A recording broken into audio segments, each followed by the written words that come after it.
जय हिंद दोस्तों, मैं नितेश कुमार आप सभी का स्वागत करता हूं आज के इस इंग्लिश लेक्चर में। दोस्तों, आज हम देखेंगे कि कैसे हम कॉमन एरर फाइंड कर सकते हैं। कॉमन एरर ढूंढने के लिए किसी भी क्वेश्चन में आपको आने चाहिए ग्रामर के कुछ रूल्स। साथ ही साथ उन रूल्स को भी डिस्कस करेंगे। चलिए स्टार्ट करते हैं topic. 5 summons have been issued by the district court, but he has not turned up yet.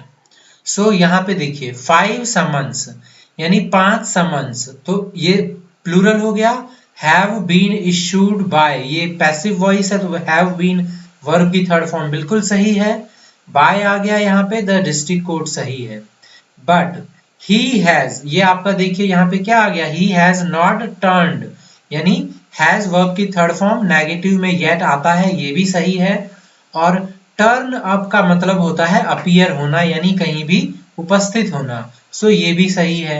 इसमें मिस्टेक्स कहाँ है देखिए, अगर आपने नाउन चैप्टर ठीक से किया होगा आपने वहां पे एक टर्म के बारे में पढ़ा होगा जो कि है समन्स।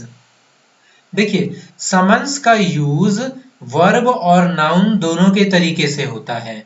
अगर वर्ब के तरीके से होता तो यहाँ पे कौन सा तरीका है, पहले आपको ये देखना है, वर्ब या नाउन।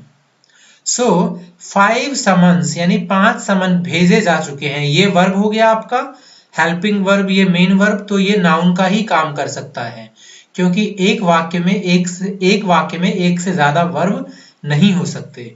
यहाँ पे समन किस चीज का काम कर रहा है, नाउन का। तो अब आपको ये देखना है कि जो समन होता है ये प्लूरल है या सिंगुलर है। अगर इसके पीछे एस लगा है तो आप सोचेंगे कि ये प्लूरल है, जबकि ये क्या है, ये सिंगुलर नाउन है। अगर आप इसको प्लूरल बनाना चाहेंगे आपको समन्सेज लगाना होगा, 2 ES एक्स्ट्रा लगाना होगा। अब ये प्लूरल बन चुका है। आपने देखा कि यहाँ पे 5 है और हैव है। या तो समन्स के साथ आप हैज लगाते, लेकिन यहाँ पे 1 होता तब। 5 समन्स है यानी 5 के बाद जो आपका न्यूमेरिकल नाउन आता है वो प्लूरल होना चाहिए। 5 समन्सेज यहाँ पे होगा, तो समन्स को क्या करेंगे हम, समन्सेज। अब ये सही हो जाएगा आपका। ये पहला आपका कॉमन एरर क्वेश्चन था, रूल्स भी कर लिए। तो आई होप आपको दोनों समझ में आ गया हो। अगली बार जब आप नाउन पढ़ेंगे आप ध्यान से वहां पे समन्स को चेक कर लीजिएगा। आगे देखते हैं। नेक्स्ट है, no sooner did I come out of my home to go to market when it started raining heavily which drenched me completely. Drenched का मतलब होता है पानी में पूरी तरीके से सरोबार कर देना, भिंगा देना। अब देखिए यहाँ पे ना सबसे पहला वर्ड क्या लिख रहा है, नो सूनर, एक एडवर्ब है। तो अब मैं यहाँ पे आपको बताता हूं क्या क्या गलती हो सकती है, साथ ही में हम रूल्स भी डिस्कस करते हैं, आप ध्यान से देखिएगा। 3 चीजें होती हैं, 3 ये एडवर्ब होता है। एक होता है नो सूनर, इसके बाद हो गया हार्डली, और एक हो गया स्केर्सली। हालांकि आपने ये तीनों के तीनों पढ़े भी होंगे। इसके साथ आता है देन, इसके साथ आएगा व्हेन, इसके साथ आएगा व्हेन। नो सूनर के साथ क्या आना चाहिए, नो सूनर के साथ आना चाहिए देन, जबकि यहाँ पे क्या है, व्हेन। इनका ये तीनों के तीनों नेगेटिव वर्ड्स हैं, ठीक है, जिसका मतलब होता है ना जैसे ही वैसे ही। मतलब no sooner did I come out of my home to go to market, जैसे ही मैं, मतलब मुश्किल से मैं निकला ही था घर से मार्केट जाने के लिए, कि तभी स्टार्ट हो गई बारिश बहुत ज्यादा तेजी से, जिसने मुझे पूरा भींगा दिया। अब यहाँ पे और क्या क्या चीजें हैं जो आपको ध्यान में रखनी है जब भी आपको स्टार्टिंग में नो सूनर, हार्डली या स्केर्सली दिखाई दे। सबसे पहले तो आपको देखना है इनका पेयर। हार्डली का पेयर व्हेन, स्केर्सली का मतलब व्हेन, पेयर व्हेन, और नो सूनर का पेयर देन। इसका मतलब होता है बिल्कुल ना कि मतलब मुश्किल से ऐसे काम किया ही था कि ये हो गया, ठीक है। और क्या गलती आपको देखनी है, इनका यूज हमेशा पास्ट में होगा, याद रखिएगा, इनका यूज हमेशा किस में होगा, पास्ट में। सो पास्ट में क्या आता है, पास्ट में आता है एक आपका डिड प्लस वर्ब की फर्स्ट फॉर्म और एक आता है हैड प्लस वर्ब की थर्ड फॉर्म। सो इन तीनों से जब भी सेंटेंस की शुरुआत होगी तो आपका पास्ट ही बनेगा। अब पास्ट में आपको क्या चेक करना होता है कि यहाँ पे अगर डिड है तो यहाँ वर्ब की फर्स्ट फॉर्म होनी चाहिए, यहाँ पे अगर हैड है तो यहाँ पे वर्ब की थर्ड फॉर्म होनी चाहिए। ठीक है, सपोज करिए यहाँ पे लिखा होता डिड आई गो तो सही होता, लेकिन अगर लिखा होता हैड आई गो तो गलत होता, हैड आई गो गॉन होना चाहिए था। और क्या चीजें आप ध्यान में रख सकते हैं, जब भी इन तीनों से सेंटेंस की शुरुआत होगी इसको इन्वर्जन कहा जाता है। इन्वर्जन मतलब क्या होता है, इनके बाद जो आपका सेंटेंस का फ्रेम होता है वो इंट्रोगेटिव सेंटेंस में होता है, यानी इनके बाद आपका आता, जनरली क्या होता है सब्जेक्ट प्लस हेल्पिंग वर्ब, लेकिन इसमें हेल्पिंग वर्ब प्लस सब्जेक्ट। हालांकि ये इंट्रोगेटिव सेंटेंस नहीं है, लेकिन जब भी कभी सेंटेंस की स्टार्टिंग किसी एडवर्ब से होती है, सो यहाँ पे आपको इन तीनों को याद रखना है। तो क्या बनेगा, subject plus helping verb plus subject plus main verb. So helping verb पहले आएगा, ये आपको ध्यान रखना है। ठीक है, तो मैंने आपको तीन चीजें बताई हैं जब भी शुरुआत होती है नो सूनर से सेंटेंस की। और एक इसमें नॉट नहीं आएगा, क्योंकि मैंने आपको बताया हार्डली, हार्डली, स्केर्सली, ये जो है ये सारे के सारे क्या हैं आपके नेगेटिव वर्ड्स है, तो इनके साथ नॉट नहीं आएगा। सो आगे से आप कभी भी स्टार्टिंग में नो सूनर देखिएगा तो इतनी सारी चीजों को आपको ध्यान देना होगा, इनमें से कहीं पे एक गलती मिलेगी आपको। चलिए आगे देखते हैं। अगले क्वेश्चन को जरा ध्यान से पढ़िए, पहले आप लोग खुद एक बार वीडियो को पॉज करके बना सकते हैं। देखिए क्वेश्चन है आपका, इन जून 2017, जून 2017 में एक anodyne footnote to the bank of Baroda's quarter results mentioned, उन्होंने क्या मेंशन किया, क्वार्टर रिजल्ट मतलब हो गया, जो क्वार्टर मतलब क्या हो गया, 4 महीने 3 महीने का रिजल्ट। मेंशन्ड ये पास्ट टेंस है, और पास्ट तो यहीं से पता चल गया था, पास्ट की बात हो रही है।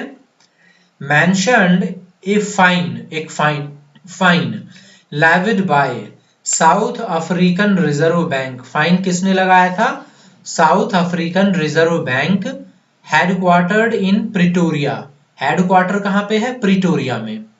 सो इसमें कहां एरर हो सकता है, ये थोड़ा डीप क्वेश्चन भी बोल सकते हैं आप इसको। देखिए यहां पे लिखा हुआ है रिजल्ट, रिजल्ट क्या है, एक नाउन है, ठीक है, और इसके पहले यहाँ पे क्या लिखा हुआ है, क्वार्टर। सो नाउन को कौन क्वालिफाई करता है, हमेशा नाउन के पहले जो वर्ड आएगा वो होता है एडजेक्टिव, अगर ये नाउन के बारे में बता रहा है तो, क्योंकि नाउन को जो बताता है, जो संज्ञा को या सर्वनाम को बताता है उसे विशेषण कहते हैं, एडजेक्टिव कहते हैं। सो यहाँ पे क्वार्टर नहीं आएगा, क्वार्टर को हमें बदलना होगा एडजेक्टिव में। सो हम यहाँ पे लगाएंगे क्वार्टरली। देखिए जैसे कि आप लोगों ने रिपोर्ट भी देखा होगा, कई गवर्नमेंट हो गई या कंपनीज हो गई पब्लिश करती हैं, सो वो हाफ ईयर रिपोर्ट मेंशन करती हैं या हाफ ईयरली रिपोर्ट मेंशन करती हैं। सो क्वार्टर रिपोर्ट प्रोवाइड करती हैं या क्वार्टरली रिपोर्ट प्रोवाइड करती हैं। सो क्वार्टरली होता है, हाफ ईयरली होता है। अभी मैंने जब बताया तो आपको ध्यान भी आया होगा कि आपने कई जगह इसे सुना है या पढ़ा है। सो यहाँ पे क्वार्टरली रिजल्ट आएगा, मतलब हर 3 महीने का रिजल्ट। अगले क्वेश्चन पे चलते हैं, आप नेक्स्ट क्वेश्चन पॉज करके भी एक बार देख सकते हैं खुद से। चलिए नेक्स्ट क्वेश्चन है हमारा, एक्सेप्टेंस यानी किसी भी चीज को स्वीकार करना, is not about allowing everything to occur or to go on. यानी एक्सेप्टेंस का मतलब ये नहीं हो गया कि हमने सब चीज अलाउ कर दिया कि कुछ भी होता रहे, to occur or to go on. It is neither related to passivity or weakness, अगर हमने कुछ स्वीकार कर लिया इसका मतलब ये भी नहीं है कि हम शांत और कमजोर किस्म के हैं। Nor is it about confirmation और मीडियोक्रिटी, ना ही ये किसके बारे में है, कंफर्मेशन, किसी चीज को स्वीकार करना या हमारा जो मीडियोक्रिटी मतलब एक तरीके का कमजोरपना ही दिखाता है। तो यहाँ पे देखिए नीदर है तो नीदर का पेयर नॉर होना चाहिए, बिल्कुल सही है। सेंटेंस आपका किसमें, देखिए यहाँ पे क्या लिख रहा है, इट इज, यहाँ पे क्या लिख रहा है, is it. So is it क्या हो गया, इज इट आपका हो गया एक तरीके से बोल सकते हैं इंट्रोगेटिव सेंटेंस, जिसमें पहले हेल्पिंग वर्ब आता है और फिर आपका आता है सब्जेक्ट। सो यहाँ पे इंट्रोगेटिव सेंटेंस तो है नहीं, तो क्या आना चाहिए, यहाँ पे सब्जेक्ट आना चाहिए पहले, इट, और फिर आना चाहिए इज। सो ये तो अगर पढ़ने वाली बात है, कई बार क्या करते हैं बच्चे इसको ऐसे पढ़ लेते हैं, passivity and weakness nor it is about confirmation, यानी इसको इट इज पढ़ के निकल जाते हैं। तो ध्यान से देखना है, यहाँ पे इज इट लिख रहा है, सो इज इट नहीं होना चाहिए। सो यहाँ पे आपका एरर है। अब चलते हैं नेक्स्ट क्वेश्चन की तरफ। नेक्स्ट क्वेश्चन है she was quite amusing at that story, मतलब वो स्टोरी सुनकर के बहुत ज्यादा क्या थी, अम्यूजिंग। अम्यूजिंग मतलब होता है जैसे रोमांच से पूरा भर जाना। आपने अम्यूजमेंट पार्क, अम्यूज का मतलब होता है पूरा मनोरंजक, एक तरीके से आप बोल सकते हैं। आपने अम्यूजमेंट पार्क सुना होगा ना। तो देखिए आपने एक रूल पढ़ा होगा, अगर आपने एडजेक्टिव एडवर्ब किया है तो, कि क्वाइट के बाद हमेशा आपका जो आता है वो पास्ट पार्टिसिपल आता है, ना कि जीरंड। यानी कि क्वाइट अम्यूजिंग नहीं आएगा, क्वाइट अम्यूज्ड आएगा। ये सिंपल आपका डायरेक्ट रूल पे बेस्ड है, आपको ये पता होना चाहिए था कि क्वाइट के बाद आपका पास्ट पार्टिसिपल आता है, तो आप इसे आराम से कर लेंगे। ये वाला आसान था, छोटा भी है थोड़ा, बड़ा होता है तो पढ़ना पड़ता है सारा बहुत ज्यादा। आगे देखिए, she picked on the trial soon after. So she pick past है, on the trial soon after. So यहां पे एक शब्द लिखा हुआ है पिक्ड ऑन मत, और यहां एक और होता है पिक्ड अप, आपने पढ़ा होगा। पिक्ड अप का मतलब बोलता है ना पिकअप करना, मतलब किसी चीज को बहुत जल्दी समझ लेना, भांप लेना, जान लेना, आगे निकल जाना, पिकअप कर लेना किसी चीज को। So she picked up the trial soon, जो ट्रायल था उसको उसने बहुत जल्दी पिकअप कर लिया, तो यहाँ पे पिकअप आना चाहिए। अब पिकॉन का मतलब क्या होता है, देखिए पिकॉन का मतलब होता है जैसे किसी को बॉदर करना, मतलब परेशान करना, हैरास करना। ठीक है, तो ये आपका हो जाएगा पिकॉन का मतलब। सो यहाँ पे क्या सही होगा, पिकअप, यानी कि यहाँ पे एरर है, पार्ट बी में एरर है। ठीक है, यहाँ पे होना चाहिए था अप। आगे देखिए, she has reduced her consumption to considerably. तो यहाँ पे यही बोल रहा है कि उसने, she subject has, verb has के साथ वर्ब की थर्ड फॉर्म आता है। She has reduced her consumption to considerably, मतलब जो कंज्यूम जो भी चीज कर रही थी वो, उसने उसको क्या कर लिया, रिड्यूस कर लिया। कैसे किया, कंसिडरेबली। कंसिडरेबली का मतलब होता है जिस तरीके से करना था, कंसिडर करते हुए, मानते हुए, ठीक हिसाब से, मतलब उसने रिड्यूस कर लिया कंजप्शन को। तो यहां तो एरर नहीं है, या तो इसका आंसर होगा नो एरर, या इसमें होगा। सो देखिए ध्यान से, अब she has reduced consumption considerably. So देखिए आप पढ़ के देखिए पहले, तो आपको कंजम्पशन के बाद टू कहीं फिट नहीं दिखाई देगा। ये आपका है सुपरफ्लुअस, मतलब जरूरत से ज्यादा, एक्स्ट्रा। आपको यहाँ पे कंजम्पशन की जरूरत नहीं थी। She has reduced her consumption considerably, मतलब जिस हिसाब से उसको रिड्यूस करना था कंजम्पशन को, उसने कर लिया। ये सुपरफ्लुअस है, इसकी जरूरत नहीं है आपको टू की यहाँ पे। आगे देखिए, इंटरनेट सर्विस प्रोवाइडर्स, ये नाउन हो गया हमारा। शुड प्रोवाइड अस, तो मतलब शुड के बाद वर्ब की फर्स्ट फॉर्म प्रोवाइडेड विद होता है, सही है। Open networks and should not block और डिस्क्रिमिनेट फॉर एनी एप्लीकेशन और कंटेंट दैट राइट्स यहाँ पे जो आपका है सही है, क्योंकि कंटेंट सिंगुलर है तो वर्ब भी सिंगुलर होगा। ओवर दोज नेटवर्क्स, फिर से देखिए थोड़ा ध्यान से, Internet service providers should provide us with open networks और हमें ब्लॉक नहीं करना चाहिए या डिस्क्रिमिनेट फॉर एनी एप्लीकेशन और content that ride overs those networks. मतलब बोल रहा है कि जो हमें ओपन नेटवर्क प्रोवाइड करना चाहिए। जैसे एयरटेल अगर आपके पास है, सो एयरटेल टू एयरटेल काम करे, ऐसा नहीं होना चाहिए। इस पे जियो की भी कॉल आनी चाहिए और कोई डिस्क्रिमिनेशन अगेंस्ट होता है तो यहाँ पे जो एरर है ना वो आपका यहाँ पे होगा। डिस्क्रिमिनेशन के, डिस्क्रिमिनेट अगेंस्ट समथिंग होता है, किसी चीज के विरुद्ध डिस्क्रिमिनेट करना। डिस्क्रिमिनेट मतलब क्या हो गया, जैसे बोलते हैं ना डिस्क्रिमिनेशन करते हैं, अंतर, जैसे कई लोग लड़का लड़की में डिस्क्रिमिनेट कर, भेदभाव, ठीक है। डिस्क्रिमिनेट अगेंस्ट होता है, सो यहाँ पे अगेंस्ट आएगा। ये प्रीपोजिशन है, अगर आपने प्रीपोजिशन कर रखा है तो अच्छी बात है, वरना करिए, यहां से क्वेश्चंस बनते हैं। आगे देखिए, liquid water can not exist on the surface of Mars as too low atmospheric pressure which is less than 1% of Earth except at the lowest elevation of short periods। कह रहा है लिक्विड जो water है, liquid water can not exist on the surface of Mars. Liquid water can not exist on the surface of Mars, ये भी ठीक है। As to low atmospheric pressure, मतलब जो लिक्विड वाटर है मार्स पे नहीं एग्जिस्ट कर सकता। क्यों नहीं कर सकता? Because of atmospheric pressure which is less than 1% of earth, जो कि अर्थ से लेस देन 1% के, अर्थ के हिसाब से वहां पे 1% से भी कम है। एक्सेप्ट, ये हो गया अपवाद, at the lowest elevation for short period, जहां पे लोएस्ट एलिवेशन है वहां पे थोड़े समय के लिए पानी तो रुक सकता है, लेकिन मार्स के सरफेस पे पूरी तरीके से नहीं। क्यों?